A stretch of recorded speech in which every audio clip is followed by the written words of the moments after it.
When I decided I wanted to do a video about Kim K, honestly, I was very overwhelmed because there is so much to discuss regarding Kim K. There's so much to unpack with her, right? But I wanted to do something that was just a bit different, something you hadn't seen before. And so when I decided on the video I was gonna do, it definitely had to be about how Kim K has used storytelling to really market herself. And she has gone from the underdog to the hero to her villain era.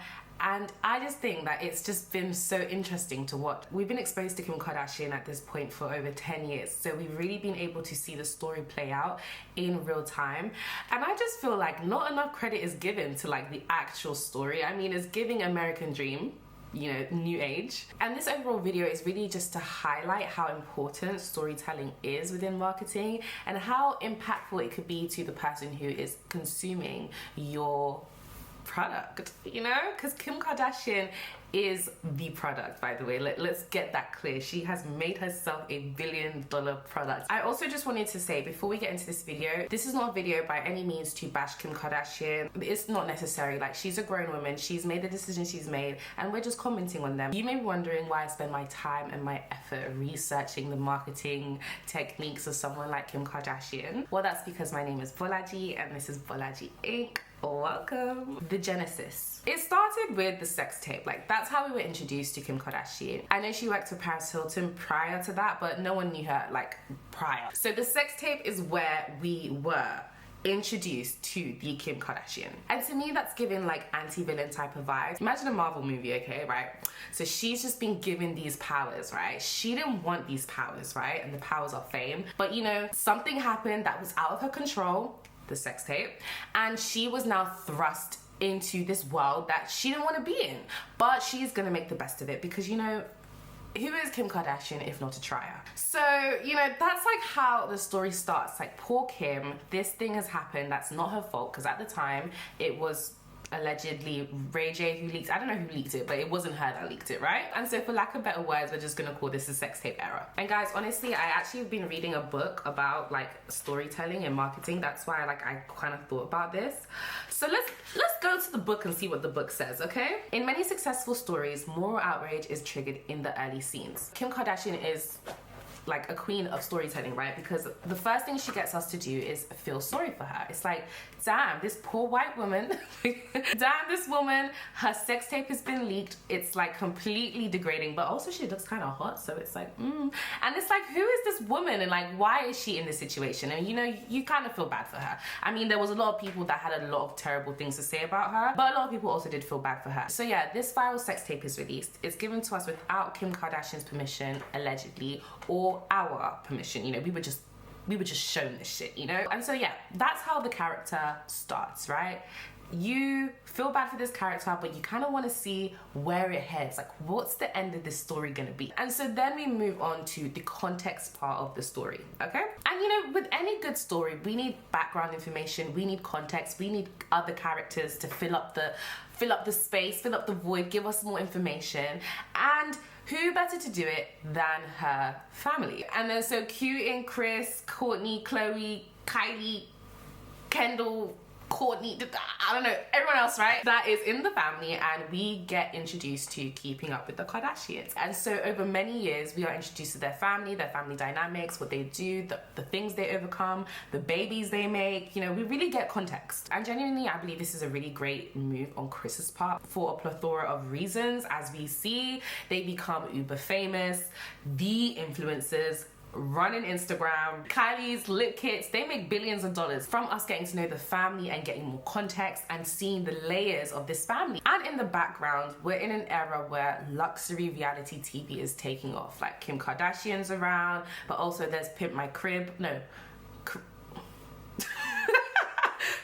Ride and MTV Cribs, okay? So all of these shows are taking off and they are in a great era. And Paris Hilton's TV show had just ended. You know, nice runway. So her family humanize her, give her more depth, give us context to her story, and let us understand Kim Kardashian a bit more, and allows her to, in a way, be more relatable, even though she is living this uber luxury life that none of us can afford. I'm gonna manifest it so I can afford it, period. Each member becomes famous, and basically, like, if we're thinking about a Marvel movie now, all these spin-off comics are happening, right? Courtney, Chloe, y'all seeing. Now let's move on to Kim's underdog era, and I want to read a little quote from the book. Guys, by the way, this book is called The Science of Storytelling. I'm not gonna lie, it's not that good. Underneath the noblest plots and pursuits of our lives lies an unquenchable thirst for status. Cue in Kim Kardashian now. She starts this reality TV show. She's super famous. She's getting up there. People want to even look like Kim. We see this resurgence of people go to the surgeon and be like, give me Kim Kardashian's face. Now guys, just to add to like the little Marvel storyline we're building here, is that not like how when people like start really standing superheroes and like they get t-shirts and movies and posters and stuff like that about the superhero like in the movie? Do you know what I mean? It comes to a point where we really see Kim Kardashian rise to the top of her influencer game, but she is still thirsting for that status, allegedly. This is just really to just drive home how influential she becomes. I mean, her main mode of selling stuff is her body, her beauty. She's opening, you know, so many businesses. She's being the brand ambassador for so many things. Like, she is everybody wants to see and look like Kim Kardashian. And she really was the first influencer. Like, she crawled so the rest of you bitches could walk. Now, let's move on to the villain arc. Pause for a second. If you guys like videos of me analyzing people in pop culture and the marketing techniques they use, then you would really like my channel, and you should give me a subscribe and you should give me a thumbs up, because it really helps. And if you want to book a consultation with me to help take your brand to the next level, we're going to talk about marketing campaigns, we're going to break down your business, we're going to really understand why it is your business isn't taking off and how I can help you take it off. So if you want to know about that, then you're going to click on the link in my description. We can talk. Moving on to the villain arc, okay? And so I called this era the Rachel Dolezal era. Kim Kardashian is seemingly accepted into the black community. And guys, chill, because you're gonna understand why this is her villain arc in a second. So prior to Kanye Kim was dating black guys. You know, she was dating black guys. Kanye is not her first rodeo. But, and however, point blank period, Kanye was, out of the ones she's been dating, he was, you know, the top. I feel like for her, this gave her this ultra validation that, you know, she is part of the blick community. She also got accepted into the fashion world, and we see a total transformation in Kim. She becomes tanned, you know, she wears braids now, she has a huge ass. This is black girl Kim. This is Rachel Dolezal. And to me, this is in the Marvel movie kind of where she fucks up a little bit, because it's like she becomes so controversial.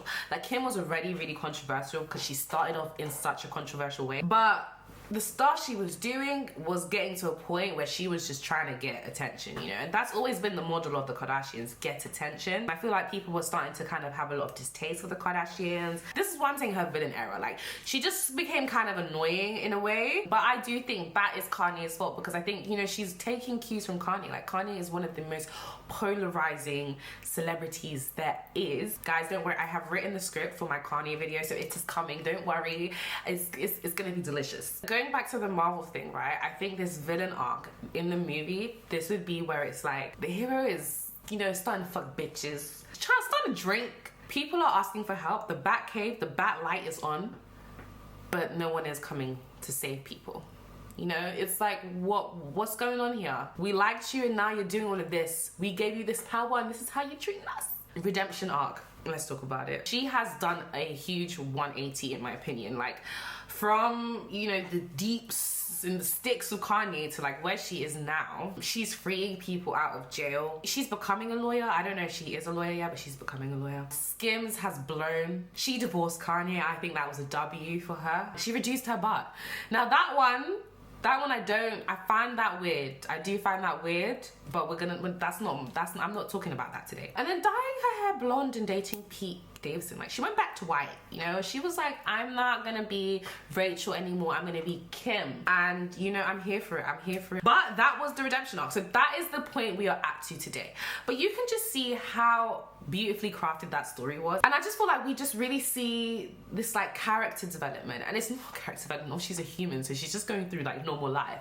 But in a wider stage, I think like how she has used this character development to market herself in different stages of her life. I mean, you can see the changes in the look, the era, the people she's dating, the things she puts out there, the businesses she does. With every era she's had a sort of transformation. You know, she's reinvented herself, if you would say that. To conclude, I think Kim wants to leave a clean legacy. She has children now, and I think she's less desperate for attention, and she's made a lot of money, so she doesn't really need that much attention anymore. So I think now she cares more about respect, and she wants people to see her as a businesswoman, as a person that has redeemed herself and gone through this character transformation like we have seen in the story I've just told you. People do kind of see Kim in those two ways, either a hero or either a villain. So honestly, I want to know, how do you see Kim in like this story I've just told you? Like, is she a hero, is she a villain? And what do you think Kim K will turn to? Like, what do you think the end of this story will be? Will it be one where she does great stuff, or do you think she's gonna go back to a villain era? Because I think she's just gonna keep bouncing back and forth, but I don't know, can she? So that's it, guys. If you enjoyed this video,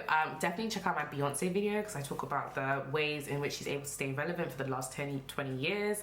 It's really interesting. And if you want to have a consultation with me, click the Calendly link below. We can talk about your business, we can talk about what campaigns you want to do, we can talk about how it's been so far and what you want to change. You know what I mean? Like, let's talk. It's Bolaji Inc. and I'm signing out. Mwah.